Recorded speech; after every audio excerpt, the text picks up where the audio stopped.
నాకైతే చాలా సంతోషం వచ్చింది. ఎందుకంటే మనకి ఏ సమస్య వచ్చినా కూడా ముందు మనం ఎవరి దగ్గరికి పరిగెడతాం? దేవుడి దగ్గరికి ఎందుకు పరిగెడతాం? ముందు దేవుడు గుర్తుకొస్తాడా? మనుషులు లేకపోతే అధికారులు, అమ్మో ఎవరన్నా మాట్లాడతారా మన పక్షాన అని వాళ్ళ దగ్గరికి వీళ్ళ దగ్గరికి పరిగెడతాం. మేము ఆ పని చేయలే. ఎప్పుడు కూడా మమ్మల్ని ఎంత ఇబ్బంది పెట్టినా కూడా మేము వాళ్ళ దగ్గరికి, అధికారుల దగ్గరికి, వీళ్ళ దగ్గరికి పరిగెత్తలా. మేము పరిగెత్తుకొచ్చింది ఎక్కడికయ్యా అంటే దేవుని యొక్క మందిరంలోనికి వచ్చి మేము ప్రార్థన చేశాము. మాతో పాటు మీరు కూడా ఉపవాసం ఉండి ప్రార్థన చేసినప్పుడు మనకి ఇప్పుడైనా ఇదే కాదు, డ్రైనేజ్ విషయమే కాదు, ఏదైనా సరే మనకు ఒక సమస్య వచ్చిందంటే మనుషుల వైపు అన్నడు కూడా మనం చూడకుండా దేవుని వైపు చూసినట్లయితే దేవుడి కాక కొంచెం లేట్ అయింది. మనకి ఎన్ని సంవత్సరాలు పట్టింది?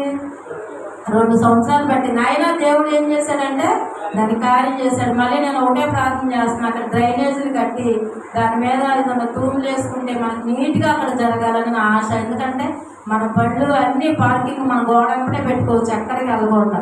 ఆ విషయంలో కూడా మీరు ప్రార్థన చేయమని ఈ చిన్న సాక్ష్యం దేవుడు దీవించింది కనుక ప్రార్థన చేసుకుంటాం. స్తోత్రం తండ్రి, పరిశుద్ధుడా, ప్రేమ స్వరూపుడా, గొప్ప దేవానికి వందనాలు నాయన.